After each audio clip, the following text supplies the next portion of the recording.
Hey guys, it's me Chanchala Rana. तो आज मैं आप सबको बताऊंगी कि सेकेंड ईयर बायोटेक्नोलॉजी स्टूडेंट की लाइफ कैसी होती है।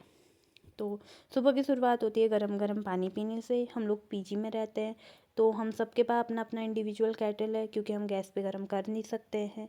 और उसके बाद वही डेली रूटीन, नहाना, ब्रश करना, टिफ़िन पैक करना, ब्रेकफास्ट करना, और उसके बाद भाग भाग के कॉलेज जाना, क्योंकि हम टाइम से तो कभी निकलते नहीं हैं। ये हमारा नियम है कि हम कभी टाइम से नहीं निकलेंगे। और मैं बहुत टाइम बाद अपने फ्रेंड से मिली थी, और हमारी back to back classes start हो गई थी। पहली क्लास हमारी इम्यूनो की थी, उसके बाद हमारी एचओडी गौरव सर, और हम थक चुके थे लंच ब्रेक तक का। और मैंने और मेरी दोस्त ने टेरिस पे लंच किया, और उसके बाद एक और क्लास थी, उसके बाद हमारा प्रैक्टिकल था। और प्रैक्टिकल आज इम्यूनोलॉजी का था। तो प्रैक्टिकल में हमें था कि to perform the differential leucocyte count. तो उसी को लेके प्रैक्टिकल करना था, और उसमें हमें ब्लड सैंपल कलेक्ट करना था। तो हमने अपनी एक फ्रेंड को बकरा बनाया और उससे ब्लड सैंपल कलेक्ट करा। और देख सकते हैं जैसा कि हम बिल्कुल प्रो नहीं है, हम बहुत गलतियां कर रहे थे। बैक टू बैक हम स्लाइड्स लेते जा रहे थे, और सैंपल भी कलेक्ट कर ही रहे थे, वो भी पर्टिकुलर एक ही इंसान से। और थोड़ा सा ड्रॉप जो होता है वो स्लाइड में डालना रखना होता है, और फिर उसको पूरे इवनली पूरा स्प्रेड करना होता है।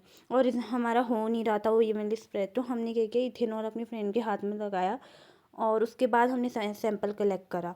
और फिर वही थोड़ा सा ड्रॉप हमने लिया, उसके बाद हमने दूसरी स्लाइड से उसको इवनली स्प्रेड करा पूरी स्लाइड में। जैसा कि आप देख सकते हैं यहाँ पे हो रहा है, पूर बिल्कुल इवनली स्प्रेड करना है, उसमें गलती बिल्कुल नहीं करनी है। बिल्कुल थिन लेयर, बिल्कुल बहुत ही पतली लेयर बननी चाहिए। इसी वजह से हमारा रिज़ल्ट आएगा, क्योंकि अगर थिक लेयर बनेगी तो रिज़ल्ट नहीं आएगा, गलती हो जाएगी। उसके बाद स्टेनिंग करनी है। स्टेनिंग में भी उसको हमें सिंगल ड्रॉप लेना है स्टेनिंग में स्लाइड में, और उसके बाद उसको भी जैसे हमने ब्लड को इवनली स्प्रेड किया था, उसको भी हमें इवनली स्प्रेड करना है। ये तो हमने थोड़ा थिक ले रखा है, पर उसको थिन लेना है स्टेनिंग भी। उसके बाद 10 मिनट रखने के बाद उसको वॉश आउट कर देना है जो स्टेन है उसमें स्लाइड में। और उसको फिर ब्लॉटिंग पेपर से सुखा के या कैसे भी सुखा के उसको माइक्रोस्कोप के अंदर एब्जॉर्ब करना है। उसके बाद हमारी प्रैक्टिकल ख़त्म, और हम लोग घर, हमारा रिज़ल्ट आ गया था।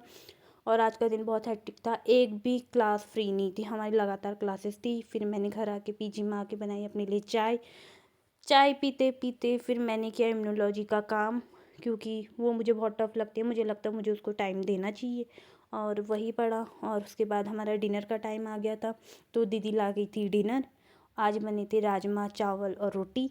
और फिर उसके बाद दीदी चॉकलेट स्टिक्स लाई थी। मैं खुश हो